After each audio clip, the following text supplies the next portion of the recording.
তীব্র দাবদাহে পুড়ছে বাংলা, কিন্তু জানেন কি এরই মধ্যে আপনার পকেট গড়ের মাঠ করতে মাঠে নেমে পড়েছে তৃণমূল সরকার।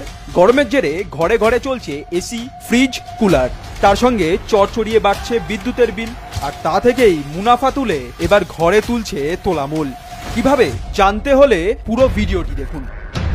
আপনার ঘরে যে মা বোনরা লক্ষ্মীর ভান্ডারের টাকা পান, ভাববেন না সেই টাকা বিনা স্বার্থে সরকার দিয়ে দিচ্ছে। আপনার থেকে এই টাকাই ঘুরপথে নিয়ে নিচ্ছে তৃণমূল। এই গরমে দেদার লুট সিইএসসি। প্রতি ইউনিটে সর্বনিম্ন 5 টাকা 18 পয়সা থেকে সর্বোচ্চ 9 টাকা 21 পয়সা করে হাঁকাচ্ছে গোয়েঙ্কার সংস্থা।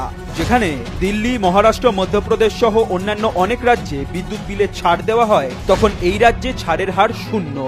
ওই নামকাওয়াস্তে হাসির আলো নামে একটি প্রকল্প থাকলেও এতে সুবিধাভোগীর সংখ্যা নিতান্তই হাতে গোনা। অন্যান্য রাজ্যে মহিলাদের প্রতি মাসে নগদ টাকা দেওয়ার পাশাপাশি ইলেকট্রিসিটি বিলেও বিরাট ছাড় দেওয়া হয়, কিন্তু এই বাংলায় 1000 টাকা দিয়ে সেই টাকায় ঘুরপথে তুলে নেয় তৃণমূল। সম্প্রতি প্রাক্তন বিদ্যুৎ মন্ত্রী তথা তৃণমূল নেতা শোভনদেব চট্টোপাধ্যায়ের বিরুদ্ধে সিইএসসির 18 কোটি টাকা তছরূপের অভিযোগ উঠেছে। দাবি ওই টাকা তৃণমূলের ফান্ডে গিয়েছে। তাহলে বুঝলেন, দুয়ে দুয়ে 4 হলো গোটা বিষয়টা। লুটছে তোলামূল, তবে ঘুরিয়ে লুটছে, আর বাংলার মানুষের টাকা জলের মতো বেরিয়ে যাচ্ছে। এর যোগ্য জবাব দেবে জনতা। তৈরি থাকুন মাননীয়া।